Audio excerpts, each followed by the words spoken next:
Айгүй хүчтэй лобби байд юм байна. Би одоо энэ хот тосгоны эрх зүйн байдлын хуулийг дагуулад богд уулын барилгацсан газрыг бүхэлд нь нийслэл шилжүүлж авъя гэсэн. Энийг хилцэж болохгүй байна гэж зогсооц. Байгаль орчны яамныхан сүүлээ авчаад зүхтаад тэр координатуудыг авчирч өгөх ёстой байсан. Байгаль орчны яамныхан бүгд зүхтаад алуулсан. Би одоо энэ дээр бол маргааш би одоо засгийн газрын хуралдаан дээр энийг танилцуулъя гэж. Өөрөөр хэлбэл энэ богд уул нь дандаа газрын 8 явагдсан. Дээр нь энэ богд уулын яамд дандаа мөнгө угаалт явагдсан.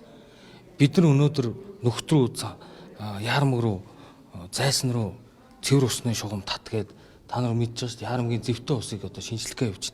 Гэтэл газар олголтын байгаль орчны яам гэдэг. Би тэгэхээр энэ байгаль орчны яамны энэ асар том лоббиг би дийлэхгүй байна гэдгийг олон нийтэд хэлье.